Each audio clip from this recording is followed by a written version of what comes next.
I guess I should ask, what's the policy on questions during presentation? Save them to the end? Yeah, save them to the end. I'm typically a fast speaker, and I give a lot of time at the end for Q&A. But if there's anything you're not grasping, feel free to just like interrupt, and just ask me to slow down or explain something. Okay. Gonna go do not disturb and then share my screen. And then if there's any issues with the screen as well, please let me know.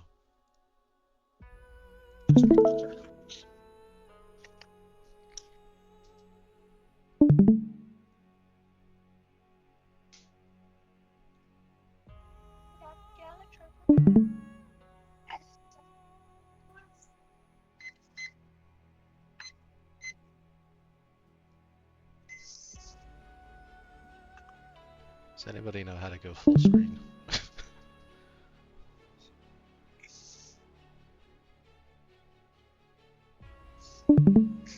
F5? F5. Oh, there we go. Yeah.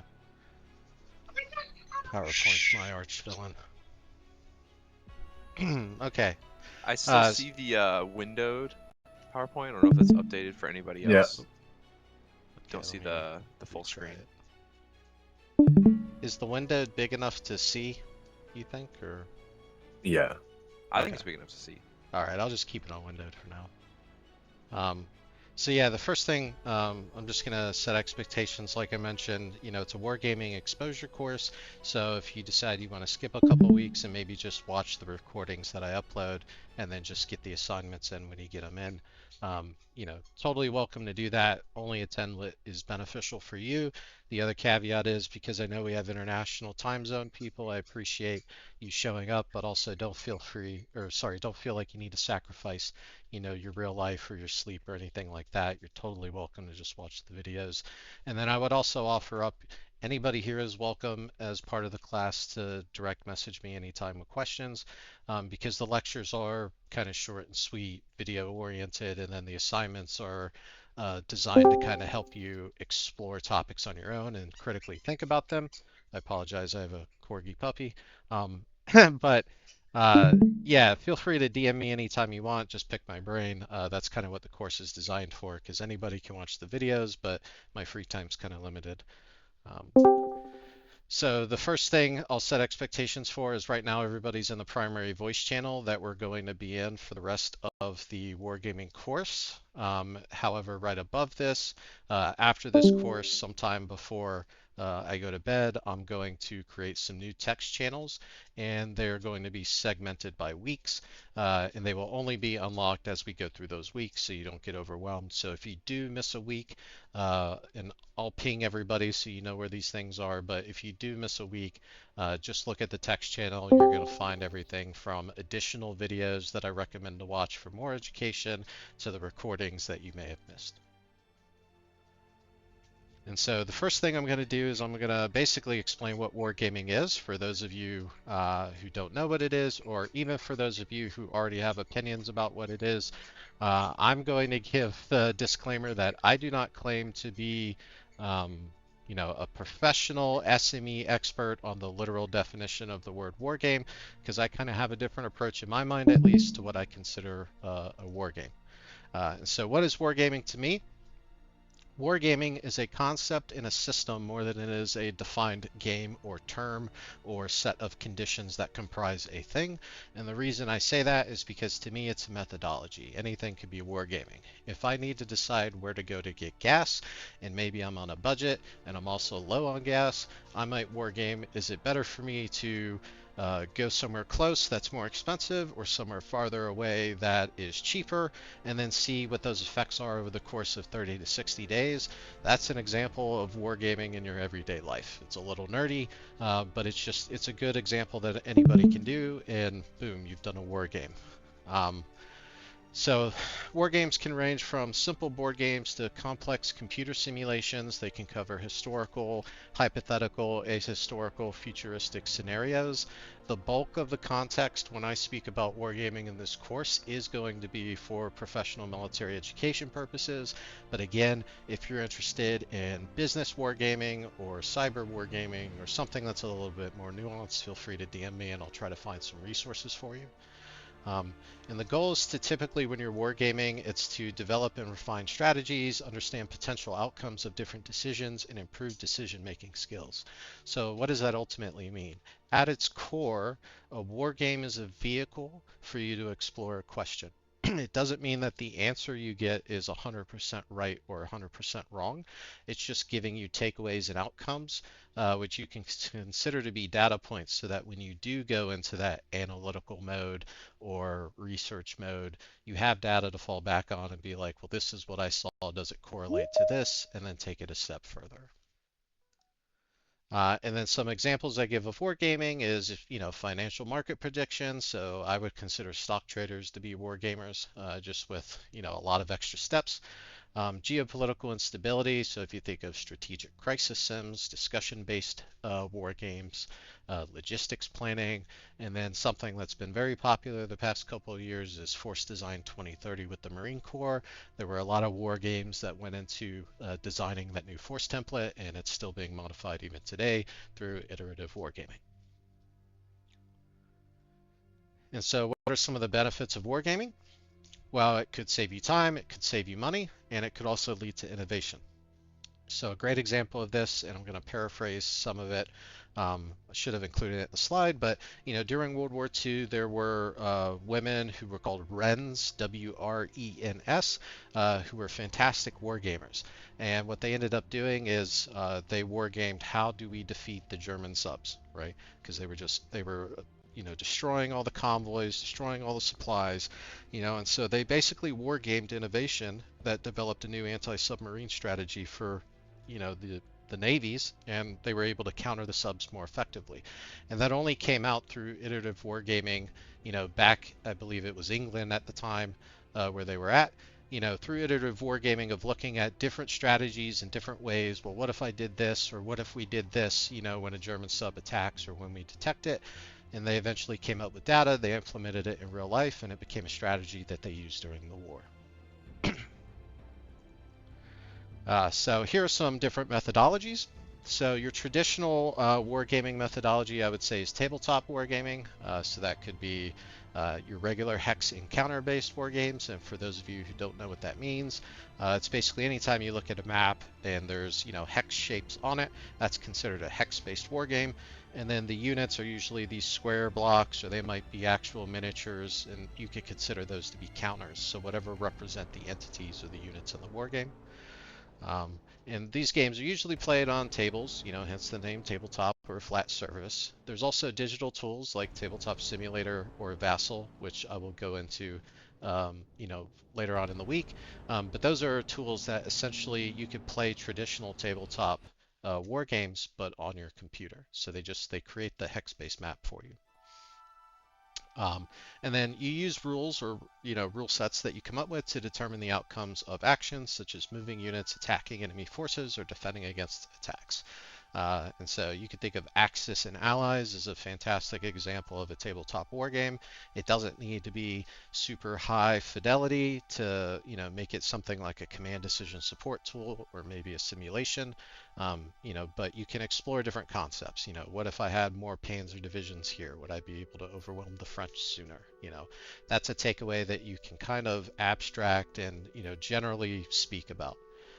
And then you have digital wargaming. So your computer games, they're generally played on digital platforms such as computers, consoles. There's even mobile war games. So when you think about the Marine Corps University's cloud system, that's an example of an infrastructure supporting digital wargaming because it's designed that a student should be able to log in through a tablet or a phone or a computer, right? So multi-device, but it's all digital.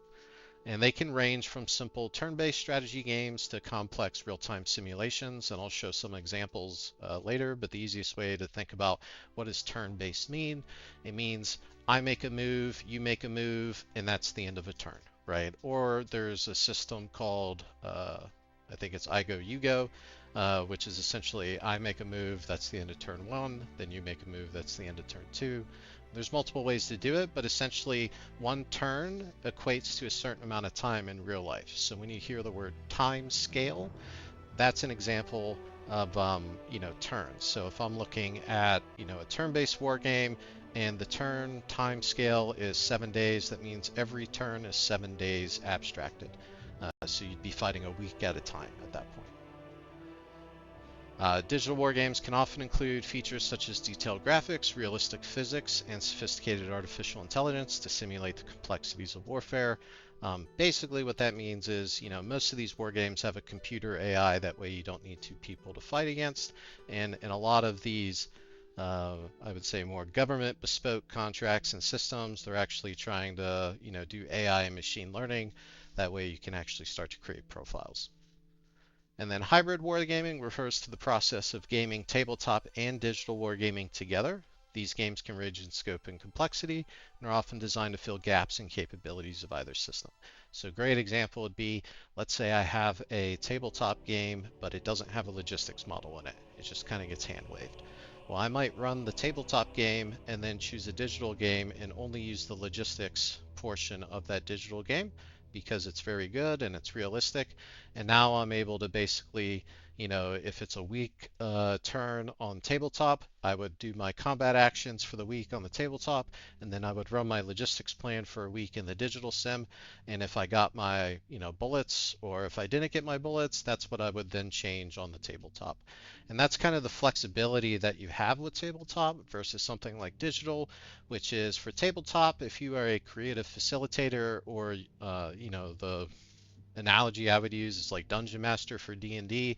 Basically, if you could come up with a reason to change something, you're able to do it on the fly. Whereas for digital systems, if it's not already programmed in to have a flexible user interface, you might have to create some coding scripts. It's just not really flexible when it comes to modifying the game in Stride.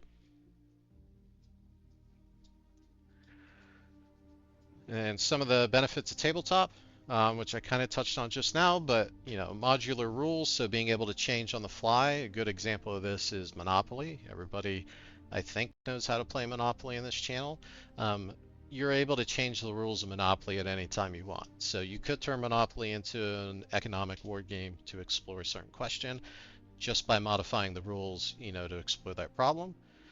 Hands-on learning, you get that person-to-person experience. If you're a facilitator or a participant, some people find it easier to learn in person. Visual learners, hands-on learning, all that good stuff. And there's also something to be said about the interaction of having a live opponent sitting across from you and just the psychology that that entails. There's a minimal barrier to entry. So what you'll find a lot of times is there's people that are in either camp, and a lot of times it has nothing to do with like the credibility of tabletop or digital. It's just there's some people who prefer tabletop because it's flexible and they're just not really computer fans, or you have people like me who primarily did digital wargaming all his life and then only did tabletop as a result of my professional work, and then I grew to love it. And magic move issues, that's kind of what I'm talking about when, if you're a creative facilitator, and maybe the game doesn't allow for something, but the player was really creative and it's a valid reason for doing that, you can just come up with a mechanic on the fly if you're skilled enough to allow that and put that into the game. It's harder to do that in a digital system. Some of the challenges to tabletop wargaming, though, is time. You have to set up the board, you have to organize everybody's schedules to make sure they can be there at the right time in person. Especially at a commander organization, it's really hard to get everybody together to play a tabletop board game in the middle of the duty day and everything else you got going on. In-person participation plays into that. So, if you're busy, you've got a wife and kids or a husband or whatever, you might just not have enough free time to like sit down, around the table with a bunch of people, for 3 or 4 hours. And then solo play, because there isn't an artificial AI, obviously, for tabletop. There are some tabletop games that include solo play rules, so you can buy it and you can play against a rule set that tries to act like a computer. But for the most part, there's a lot of tabletop games that are really fun and interesting to play, but it's really hard to find anybody to sit down for 8 hours and do it. So it can be a challenge if it's just you. And some good examples of tabletop wargaming is going to be Sebastian Bay's Littoral Commander, Memoir 44, which is a World War II game, Shores of Tripoli, which is also a fantastic game, Next War series, and then I didn't have it on this slide deck, but Ian Brown has a great card building game, or sorry, deck building tabletop game. It's interesting to me. I think it's like Magic the Gathering, but it's called Maneuver Warfare. And because it's a deck game, it also falls into the realm of tabletop because it fits in your pocket. You just put it anywhere. Um, and then here are some of those examples. So you're going to see Shores of Tripoli here on the top left, I think, or that actually no, that's I think that's a Napoleon game that this gentleman brought, the gentleman in uniform. Um, so that's an example of a tabletop in the top left. All of these are tabletop actually. The top right is going to be Littoral Commander, same as the bottom right. And then on the bottom left, it's going to be a little hard to see, but that's an example of another strategic level tabletop game over at the Marine Corps War College. And I want to say that's Thermopylae. It's one of the Greek city-state ones. And then here's an example of another tabletop game that isn't hex and counter based or province based. It's actually movement based. It's very similar to like Warhammer 40K in the sense that you have cards that tell you how far you get to go and whether you're turning left or right. In the game, the mechanics of this tabletop game are actually about planning and preparation beforehand because you're not allowed to communicate with your team during the game except to write, I think, one or two words on it on a piece of paper. So it's really about formulating a plan beforehand and then everybody getting into action with their individual planes. And then, Murphy's Law once chaos erupts. How do you stick to your plan? Do you need to adjust? How hard is it when you don't have comms with the other person to coordinate? So some of the benefits of digital wargaming is asynchronous play in time. So if I'm playing a digital wargame, a lot of these wargames, they have what's called a PBEM system, PBEM, M is in Mike. That stands for play by email.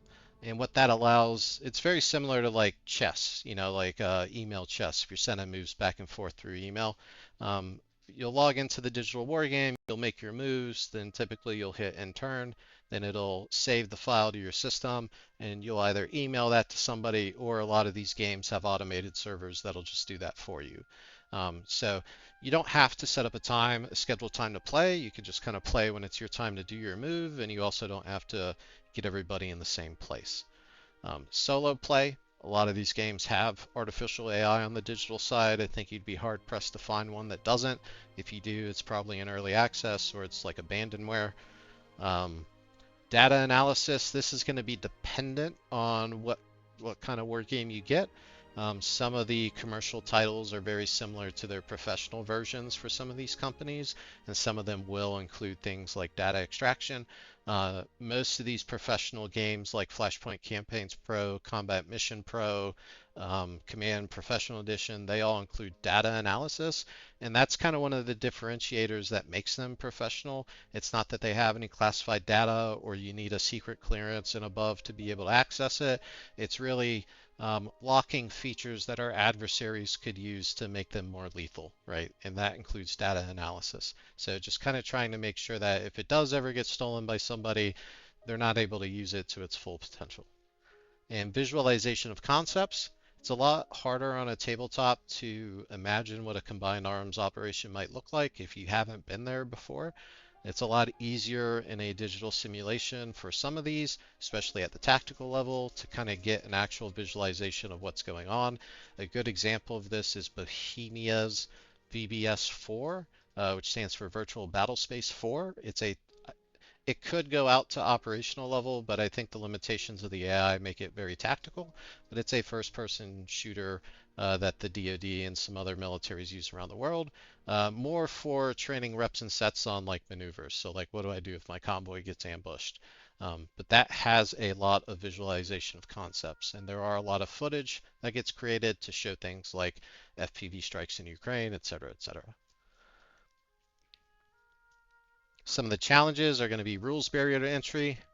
If you're playing some of these operational and strategic level digital games, depending on how much fidelity they have, they can take a long time to learn. Command PE is a good example of this. Um, it's very hard to learn that game without watching about 20 to 30 different YouTube videos and ripping your hair out. That's not a knock against the system. It's just in order to have that much fidelity, it just has too many buttons that you need to push to make sure everything's correct. So that can be an example of rules barrier to entry. You could have a really good digital war game, but if it's really hard to learn, nobody's going to want to play it and it's not going to get good traction. Hardware requirements. This doesn't really matter for a lot of the, I would say, professional war games, but when you're looking at something with very good graphics, you just kind of want to make sure you have a laptop that's probably within the last 5 to 10 years and not a Dell from like 2002. Spontaneous play. So it is a little harder to set up spontaneous play with digital wargaming, which is different than asynchronous. So spontaneous play would be, I want to go play a match against somebody and I want to finish that match in the same session that I'm playing. It's very hard to find somebody who's going to sit down and do that with you unless like you're already friends to begin with, just because of real life requirements. So sometimes you might have to do asynchronous play as a consequence of trying to play against another human opponent with digital wargaming. And then you're restricted to game rules. So if the digital platform you choose does not have a way for you to script new behaviors or create new effects, you're going to have a hard time doing things in stride like you would with tabletop. And that's why I say you're restricted to the game rules. So game rules you can think of for digital wargaming really as like the code or, whatever the language it's programmed in. And then some examples on the bottom are going to be combat mission, flashpoint campaigns, command modern operations, Steel Beast, which is it's more of like an armor and mechanized simulation, and then Arma, which is a commercial military simulator. It's very similar to VBS4, but the company split a while ago, so I don't want to say it's like the same. And then my own company, Battle Road Digital, we have a program called Atom Engine, which isn't available commercially, but it is a good example of digital wargaming because it's very intuitive and easy to use. And so as a consequence of that, because we kind of built it from the ground up the way that it is, it gets a lot of traction when you use it for wargaming as opposed to something that needs a lot of high fidelity like command modern operations. And then here are some examples of those games that I just listed. ITDG is actually something that I think they trialed at MCU, but I don't think they use it regularly. But it's an example of interactive tactical decision game. It's essentially a server-based Google Maps experience where a facilitator can make notes on the map. And then here's another example of, this is a hybrid actually. So these are screenshots from my time at Marine Corps University. On the left is a Red Sea scenario and Command Professional Edition looking at sea control and denial. And then on the right is actually the OWS 7th Fleet expansion. Sorry, it's the 5th Fleet expansion for that region. So what ended up happening was the students wanted to use OWS for the tabletop war game that they were doing. And what we did was run that same scenario inside of Command Professional Edition and then took the data outcomes to inform the tabletop. So we basically just compared the both and said, okay, what's different, what stayed the same, things like that. And it's also interesting to note that this actually happened before the Houthis started doing their BS at the time. So it was actually super important that the students got this piece of education, before something happened in real life. Here's a way that you can use digital wargaming platforms for PME at the tactical scale. So this is what I call an interactive tactical decision game. I took a Gazette TDG from Gunnery Sergeant McGrory Hunter, who was looking at some Force Design 2030 stuff, specifically low signature footprints, and what to do if you need a medevac. And then I translated that into Command Professional Edition, basically as like a use case example of how you can use digital tools to bring some of these antiquated things that not a lot of people are engaged with anymore, to the forefront. Because I don't think a lot of people do TDGs anymore. but there are benefits of using a digital platform and translating some of these, not just because it makes it more engaging, but it also starts giving you data that you weren't allowed to have, sorry, that you weren't able to get beforehand because the person writing the TDG may or may not have experience in that specific situation. And then we'll get to this later on in the course, but I just put it in here as a primer of we are going to be going over how you can use generative AI and large language models, not just in designing a wargame scenario or helping you in the research process, but also how you can help your players. So this is an example. It didn't happen at MCU, but it was inspired by something that happened where I had an officer who's in charge of an air campaign, and it just wasn't his field, right? He's not expected to know that. And it kind of killed the wargaming experience for him because he didn't feel like he was able to contribute, or be a team player. And so what I did here was I took a very basic scenario in a digital wargaming platform, and I asked a bunch of professional and commercial users of that software, how they would do this mission. They gave me the results, and then I paired it up against a large language model that was kind of designed for wargaming, where it provides sources, so still human in the loop. And then I compared it, and essentially what I came out to was it's never going to reach parity with a professional user, but what it can do is assist any player in a war game who doesn't know anything about air and still feel like they can contribute, to the war game while basically cross training. And it doesn't take a lot of time to just write a question with all the specifics to the LLM. So we'll go into that in more detail, but I do just kind of want to start out with that because I think it's important to kind of open up your perspective to, as these other technologies come out, how you can take advantage of them in ways that you might not, typically do before. This is an example of another one of those technologies and how you could kind of create a hybrid war game from it. So the base game here is Command Modern Operations, and what I did was I took a tool called QGIS. It's QGIS as in Sierra, and I basically took a map out of Flashpoint Campaigns because Command doesn't have a good ground combat adjudication, but Flashpoint does. And so what I did was this was a proof of concept, so it's not the exact terrain where it needs to be, but I just said, okay, if I plug a map down here and then I run this in parallel with the adjudication happening in Flashpoint, could I run both at the same time and reasonably get through a war game? And I found out that I could. So using some of these technologies that I'm going to go through later on in the course can be really beneficial because you might be restricted, or you might think you're restricted in what you can do in a wargame experience, but that might just be because you don't know some of these other tools exist and how to use them. It's also important to talk about wargaming scales because it comes up a lot and it often gets confused. I actually think there's 4 scales here, so I'll talk about 4 even though there's only 3 listed. And I'll probably talk about them a little differently, but tactical war games are a type of war game that models military conflict at a tactical level, meaning units range from individual vehicles and squads to platoons and companies. These units are rated based on types and ranges of individual weaponry. So again, we're talking about in the context of military and PME right now. So a tactical war game would be, for tabletop, it'd be things like Advanced Squad Leader, Memoir 44. On the digital side, it would be a combat mission, or I would say Littoral Commander is another good example. But the next scale I'll talk about is what I consider to be high tactical, and I also consider Littoral Commander to be in that camp just because the terrain scale and some of the representations of the units, they're not always like even across the boards. It's more trying to explore the littoral question than it is trying to explore a certain scale.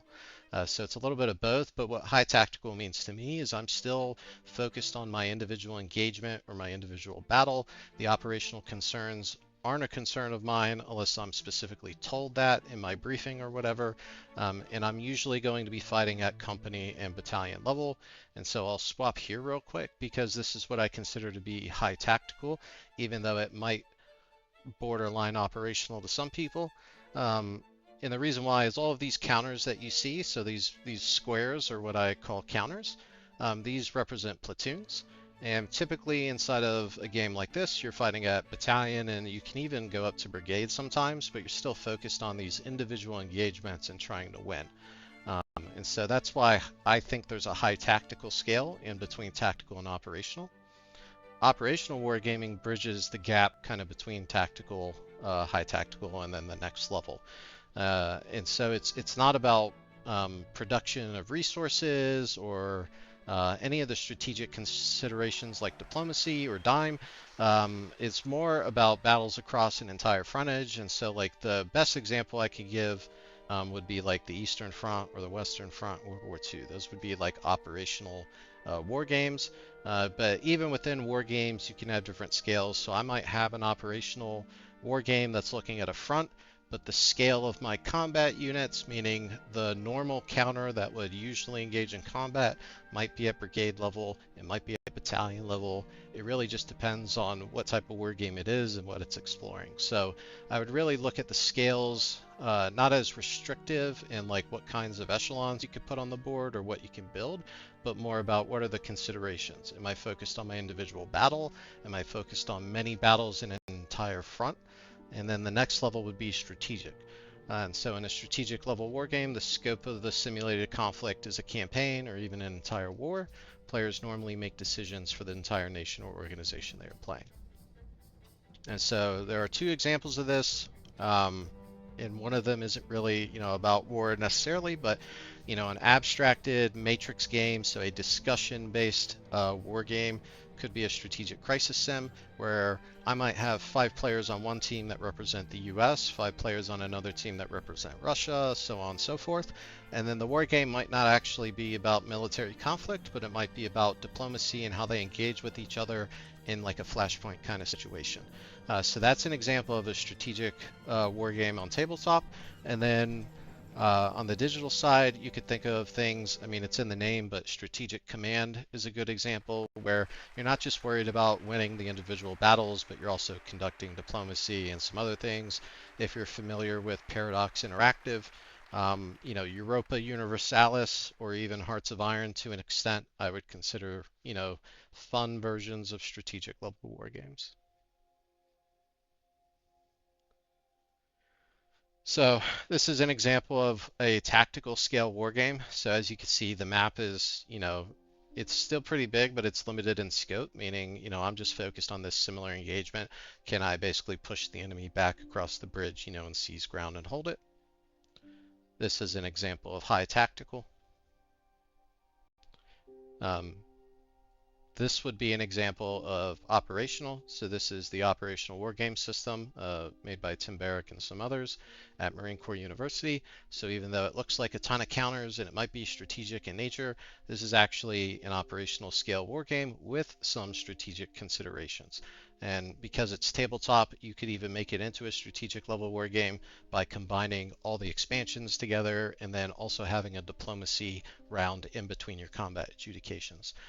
So that's just kind of like, another advantage of having tabletop is if you can think it, I feel like you can build it, and that's all that really matters as long as it's credible. And then this would be, that Europa Universalis series, which I would consider strategic, because in this game you're taking the role of a nation state and you're making strategic decisions about, its future, and then, the game kind of punishes you or rewards you based on how well you do and what decisions you make. And I'll talk about some of the wargaming systems. I won't go over digital and tabletop because we already did, and there are other wargaming systems, but these are the primary ones that I want to focus on because they're the easiest to kind of grasp. Matrix games, I've mentioned it a couple times, but Matrix games are a type of war game that's facilitated, usually uses role playing, so that strategic crisis simulation example I gave, and relies primarily on player arguments, so discussion based, and an element of chance to determine the success or failure of player actions. There's actually a fantastic LLM that has been developed called Providence by Valens Games, who this slide should be updated because their LLM basically takes care of the facilitation of Matrix style games for you. It generates the documents based off of player arguments. So you're not spending time trying to write a narrative so much as you are fact checking what it's spitting out and then tweaking things based on, what you want to have happen. Kriegspiel wargaming involves at least 2 teams of players. It can be 1 person on either side. It just means it needs 2 participants. And 1 umpire gathered around a map. It can also be done digitally. Kriegspiel is actually one of the oldest versions of wargaming. It was first institutionalized in Prussia centuries ago, basically as homework lessons. That's where the TDGs actually originated from. And essentially, it's a fantastic way to practice, what happens with limited information, because you may be situated around a map, but you may not always have perfect vision on your units. Um, I'll give an example of this. There was a Civil War Kriegspiel that was hosted that I participated in, and I was the Union Army commander, basically. So I can't remember which general I was, but I think it was General Grant. Um, and beneath me, I had my corps commanders. So I had to find people to fill my corps commander spots, and then beneath those corps commanders, I had to find people to fill the subordinate spots for them. And so the way that it's played is it really is team. I would write my general intent and order to the team. My corps commanders would then interpret that, write their own individual orders to their subordinates, and then once that's all done for both sides, they'll then give that to an umpire who will then make their own determination about what needs to happen. And then that information gets fed back to you in a loop. And so sometimes you may not even see the map, especially if you're, the overall Army Group commander, because the goal of Kriegspiel Wargaming is basically, or at least in my mind, it's to see how you act with limited information and how well you could communicate together. So you're relying on your team to basically give you accurate information and make the right decisions, just like a staff would in real life.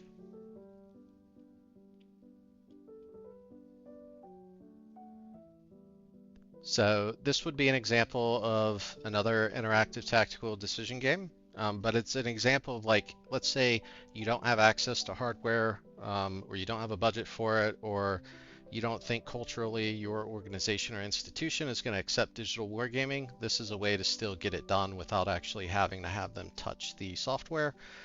So what I've done here is I made a scenario and combat mission. I gave it to somebody over the internet. This is actually a National Guard captain who did this one. And he printed it out. So you basically make tabletop maps. You give them the same scenario, the same situation. They make their plan. And then you, as the facilitator, can go back, input their plan in the scenario you built, adjudicate it, and then, there you go. You have your data outcome, and you can discuss it afterwards. So there are ways to kind of implement digital wargaming if you're a fan, but you don't think that it's going to get any traction at work. You just have to be kind of creative, about how you implement it. This is another example. So this is actually a map that we used at Marine Corps University for Flashpoint campaigns. But it's an example of, this is an operational map of location in Virginia, actually, and then we modded it into the game so that, for students at least, they might not want to look at hex and counter because they actually might want to get the training that they would by looking at an operational map. So just remember, these slides when we talk later on in the coming weeks about some of these tools you can use to inject some things in your digital platforms, just to kind of like spice it up a little bit, or maybe you have a need, for a map style like this. And that is going to sum up the first lecture. I'll take Q&A, and then before, I let everybody go, I'll kind of set expectations for Thursday.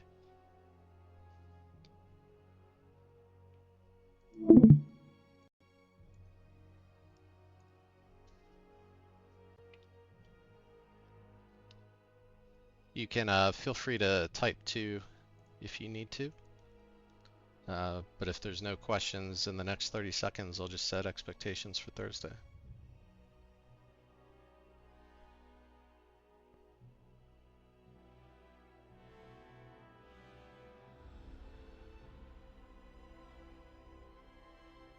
IGO Yugo system.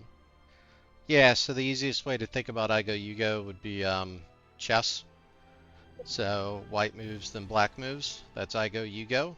WeGo would be both of us make moves on turn 1 and they get adjudicated at the same time. Or they get resolved at the same time. If you don't know what adjudication means, it's the same as like resolving an action or just calculating or sorry, doing a calculation to find, what the probabilistic outcome would be.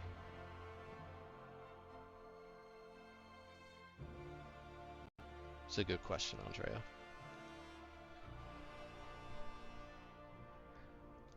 All right. Can I ask a question directly? Sorry, because I want just to Yeah. add something to what you said at the beginning of the lecture. Because if I get correctly, you said that when we play a system, I go, you go. I go turn 1, you go turn 2. Actually, is I go turn 1, you go turn 1. Next, the next one is I go turn 2, you go turn 2. I don't know if Yeah. it's clear. No, yeah, the Okay. second one's correct. I misspoke. So it is like, so I would go as like my turn for turn 1, you would go as your turn for turn 1, and then the next time it comes back to me would be turn 2. So that's I go, you go. And then we go would be Flashpoint Campaigns does we go. So this game right here, which is both blue and red input their orders at the same time, and then it gets adjudicated. And then it also has a command delay. So if you're interested in like what's the main mechanic of Flashpoint Campaigns, it really teaches about like orders delay and making sure that you stick to your plan, and if you adjust it, it's only when you absolutely need to. So there will become a point where red might not get a turn, but it's only because blue has set them in those conditions.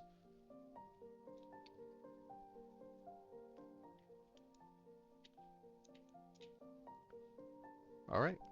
Well, Thursday we will be going over wargaming tools. So that will be introducing you all to Vassal, Tabletop Simulator, QGIS, and some other things, as well as the generative AI and LLMs.